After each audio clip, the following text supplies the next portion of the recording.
Assalamualaikum warahmatullahi wabarakatuh. Hai anak-anakku, dimanapun kalian berada. Mudah-mudahan semuanya masih sehat dan tetap bahagia. Ya, baik anak-anakku, bertemu kembali dalam program pembelajaran jarak jauh yang diselenggarakan oleh kelompok kerja guru gugus 5 Argasunya, Kecamatan Harjamukti, Kota Cirebon. Ya, ini kita akan belajar tema 3, tokoh dan penemuan di kelas 6. Materinya adalah subtema 3, pembelajaran 1 dan 2. Ya. Baik, anak-anakku, sebelum materi, perkenalkan ya, Bapak Gus Gunadi, bertugas di SDN Kedung Grisik, Kota Cirebon.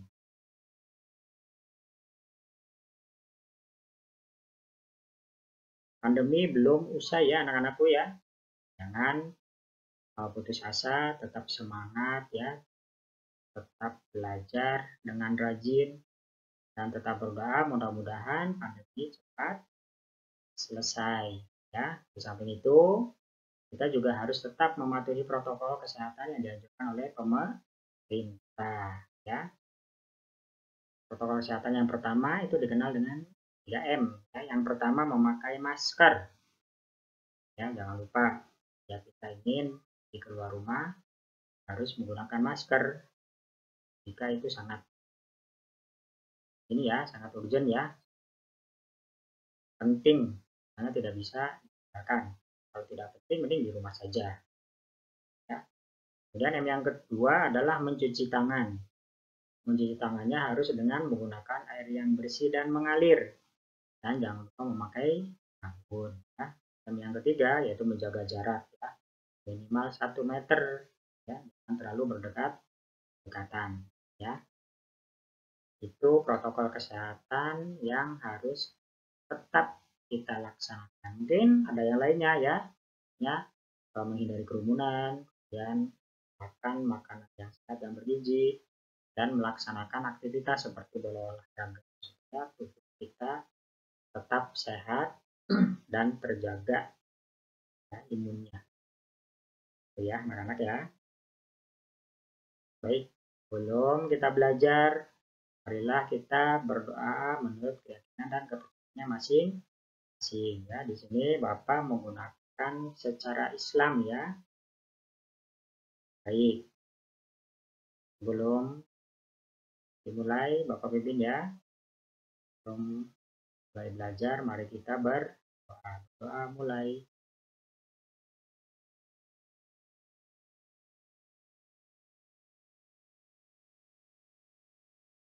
Ya, selesai ya. Mudah-mudahan setelah kita berdoa, aktivitas kita hari ini tetap berjalan dengan lancar. Amin ya robbal alamin. Ya. Belum ke materi, ini ada tujuan pembelajaran. Ya. Tujuan pembelajaran yang pertama yaitu siswa dapat menemukan kosakata baku dalam teks eksplanasi ilmiah. Siswa dapat membandingkan rangkaian listrik seru dan paralel. Siswa dapat menemukan perubahan kehidupan masyarakat Indonesia di bidang ekonomi akibat pengaruh perkembangan teknologi transportasi. Siswa dapat mendiskusikan pelaksanaan hak dan kewajiban yang bertanggung jawab. Siswa dapat menyelesaikan masalah yang terkait dengan luas dan keliling lingkaran. Siswa dapat memainkan lagu Mariam Tomong dengan menggunakan alat musik. Ya, itu tujuan pembelajaran yang ingin dicapai.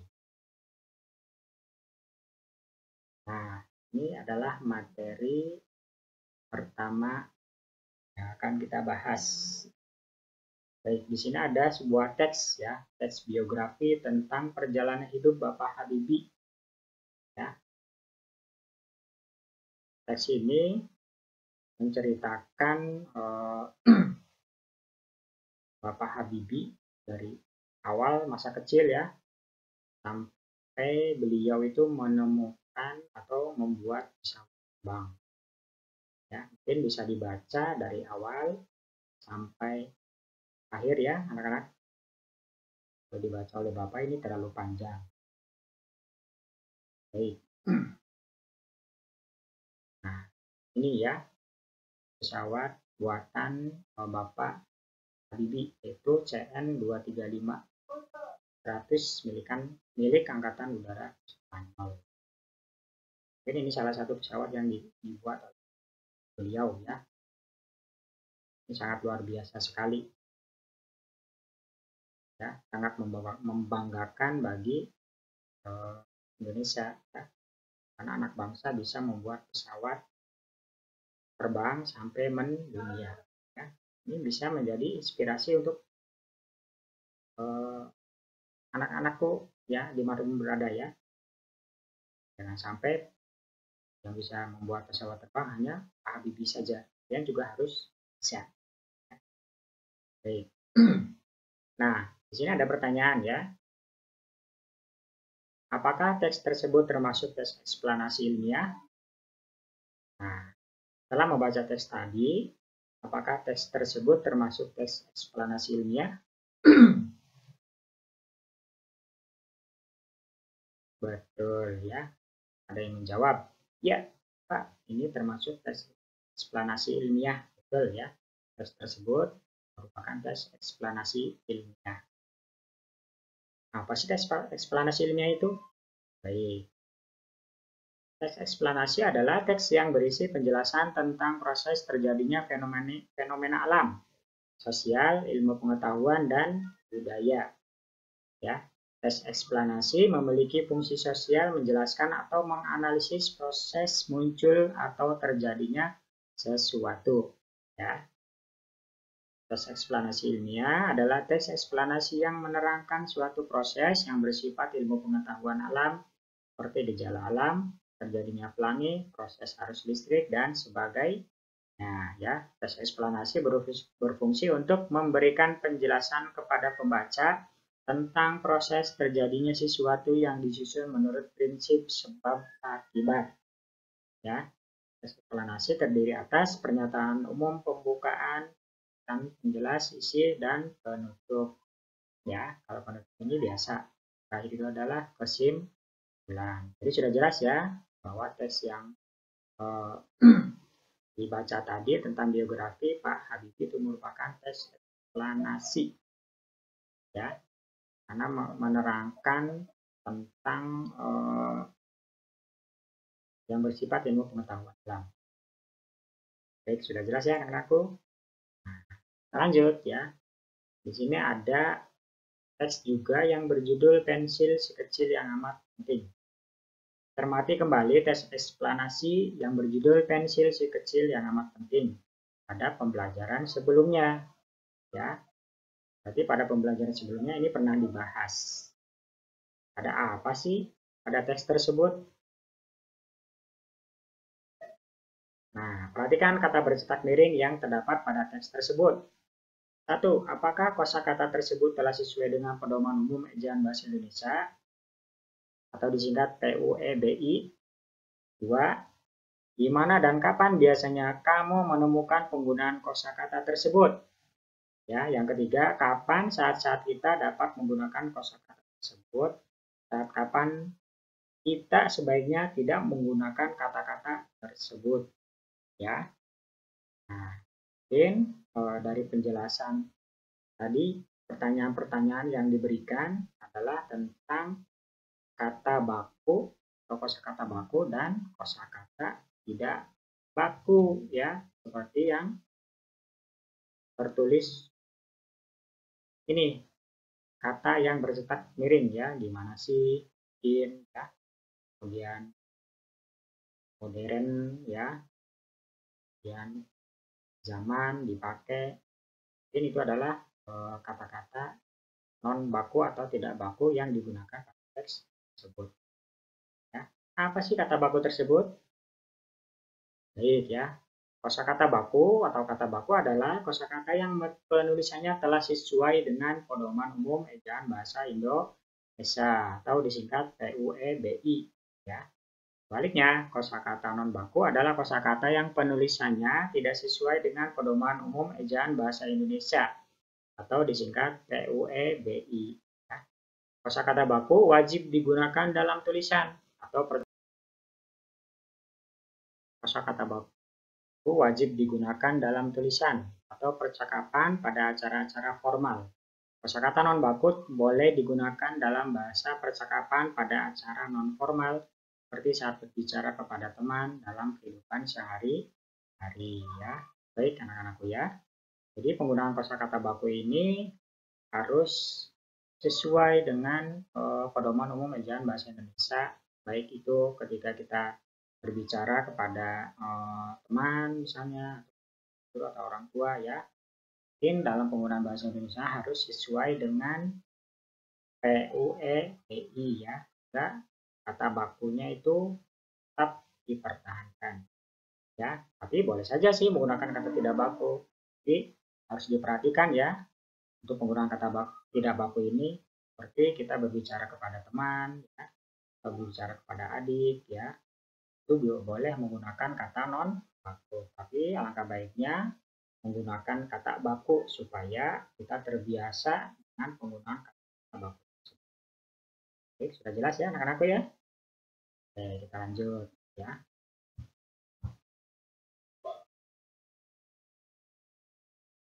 Habibie dengan penemuannya telah memberikan manfaat yang cukup besar terhadap dunia transportasi, khususnya pada transportasi udara. Bagaimana pengaruh alat transportasi terhadap kehidupan masyarakat Indonesia? Bagaimana itu pengaruhnya terhadap transportasi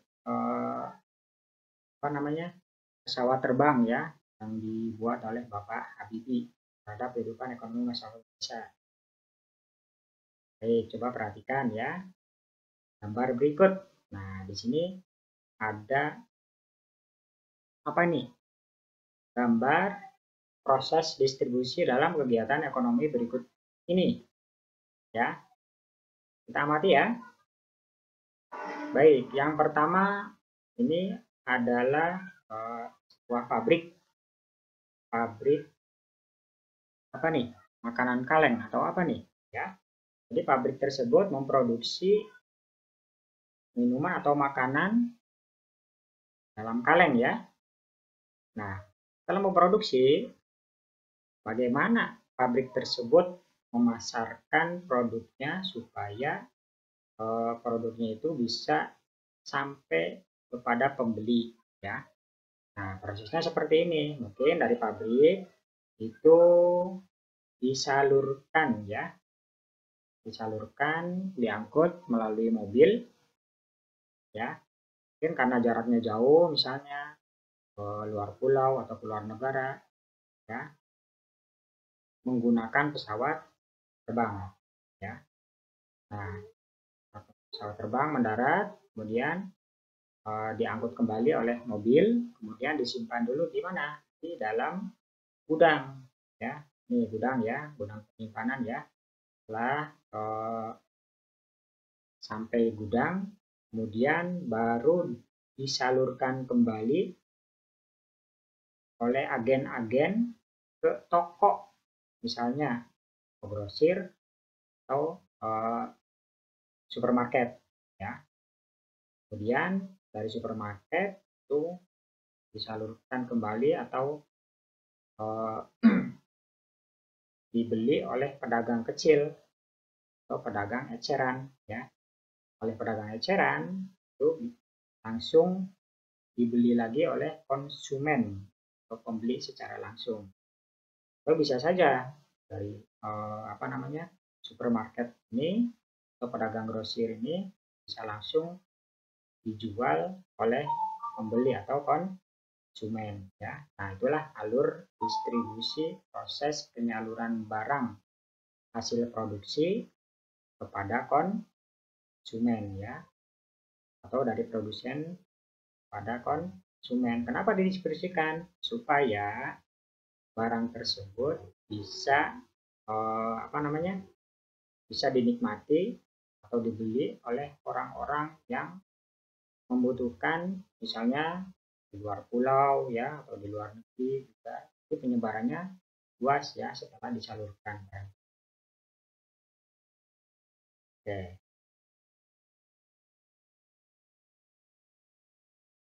Nah, tadi ada proses rangkaian distribusi. Nah, sekarang ada proses rangkaian listrik.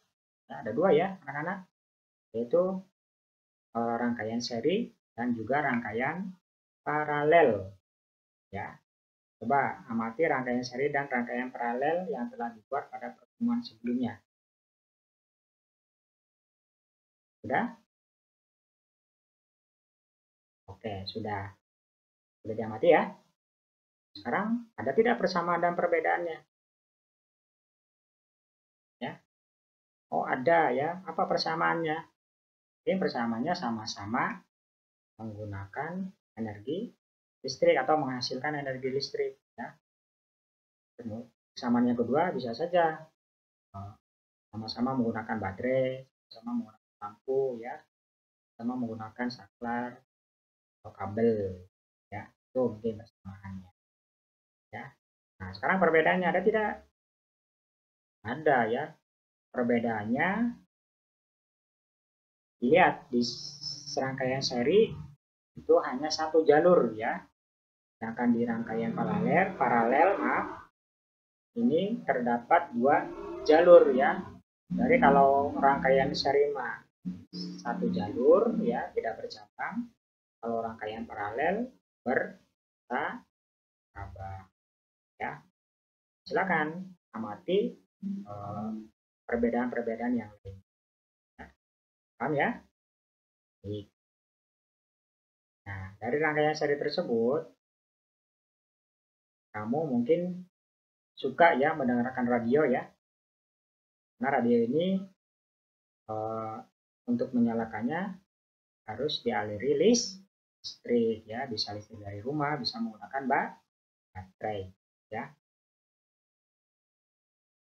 Baik, sebelum kita ke radio, ini ada pengetahuan nih tentang penemuan radio ya. Bisa kalian baca pada teks berikut ya.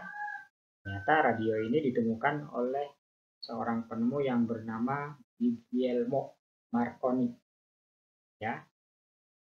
Beliau itu lahir di Bologna mungkin itu ya, Italia ya, pada tanggal 25 April tahun 1874 ya. Wah, berarti ini sudah sangat lama sekali ya. Bapak juga belum lahir ini ya. Bagi kalian ya, anak-anak ya. Lahir ya. Baik ya. Nah, dari seorang Guglielmo Marconi ini ya, di tangan beliau terciptalah radio pertama ya, yang dikembangkan mungkin sampai sekarang ya. Jadi sekarang radio sudah mulai terpinggirkan ya. Oleh apa? Oleh internet. Ya. Kenapa oleh internet? Karena kan gampang kan? Nah, internet kalau kita pilih lagu yang ingin kita dengar, ketik, klik langsung ke luar ya. Tidak apa-apa ya. Pun radio sudah tidak terpakai, tetapi harus tetap diperkenalkan ya. Apalagi ini ada seorang penemunya ya. Barangkali saja dari kalian nanti akan menemukan lebih canggih dari HP ya. Mudah-mudahan ya. Ini dari Indonesia. Ya, barangkali ya. Karena kalau dengan belajar yang rajin giat ya Pak apa menyangka ya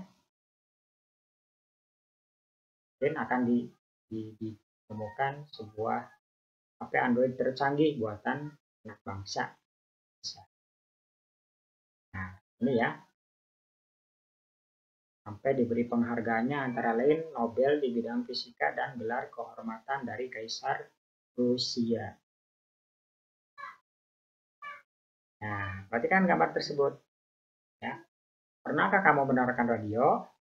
Apa yang biasanya kamu dengarkan melalui radio? Ya. Pada gambar tersebut, Lani suka sekali mendengarkan berbagai lagu dari stasiun radio. Tapi, perhatikan anak di belakangnya itu. Kenapa dia menutup telinganya? Nah, ini harus kita cari tahu ya. Pak anak tersebut menutup telinga. Ketika Lani mendengarkan radio di kamarnya, volume suara radio itu keras hingga adiknya yang sedang belajar merasa terganggu. Menurutmu, apakah Lani sudah menggunakan hak dan kewajibannya secara seimbang? Yo, bagaimana menurut kalian? Sudah seimbang belum? Betul ya, jawabannya belum seimbang. Kenapa belum seimbang? Ya, ya, meskipun Lani punya hak mendengarkan radio, adik Lani juga punya hak untuk belajar dengan nyaman. Hak Lani dibatasi oleh hak orang lain. Lani harus bertanggung jawab menggunakan haknya. Selain itu, setiap anggota keluarga mempunyai kewajiban untuk menjaga kenyamanan di rumah. Ya, berarti yang dilakukan Lani betul, dia haknya mendengarkan radio, tapi kewajibannya salah. Ya, kewajibannya harusnya menyalakan radio tidak dengan menggunakan volume yang keras, ya, sehingga tidak mengganggu adiknya yang sedang belajar. Ya, baik. Dari radio kamu juga dapat belajar musik, ya. Lagu-lagu yang kamu dengarkan akan semakin memperkaya pengetahuanmu tentang musik. Sekarang kita akan berlatih kembali memainkan lagu Mariam Tomong dengan menggunakan alat musik. Berlatihlah kembali memainkan lagu Mariam Tomong dengan menggunakan alat musik. Perhatikan partitur lagu tersebut. Memainkan lagu tersebut sesuai dengan interval nada, ya. Nah, ya, dari radio tersebut, ya, mungkin yang didengar dari radio adalah musik, betul ya. Lagu-lagu yang kamu dengarkan, mungkin ada yang suka, ada yang tidak suka, ya. Mungkin yang suka itu sering diputar atau sering didengarkan lewat radio. Nah, lagunya salah satunya mungkin Mariam Tomong. Nah, selain menyanyikannya, kita juga dapat menggunakan alat musik untuk memainkannya. Ya, alat musiknya apa saja? Jadi dijelaskan. Ya. Dalam memainkan lagu tersebut dengan menggunakan alat musik harus memperhatikan partitur dan interval nada. Apa sih partitur dan interval nada? Nah, ya. Nah, kita jelaskan dulu alat musiknya, ya. Alat musik yang bisa digunakan untuk memainkan lagu Mariam Tomong yaitu ini alat musik harmonis, ya. Ini alat musik harmonis yang bisa memainkannya seperti pianika, order, piano atau drum. Ya. Mungkin yang paling mudah itu menggunakan piano, pianika atau organ, ya. Karena harus apa?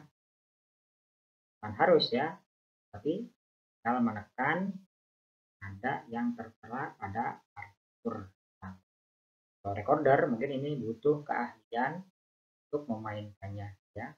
Bisa belajar, ya. Mungkin dengan recorder itu lebih apa? Lebih asyik memainkannya, ya. Baik. Nah, partitur lagi ya, lagu, ya. Tadi Bapak tanyakan, ya. Partitur adalah tulisan yang digunakan oleh musisi untuk menyampaikan atau menyimpan nada-nada. Partitur lagu berarti tulisan yang berisi lagu yang digunakan oleh musisi untuk menyampaikan atau menyimpan nada-nada.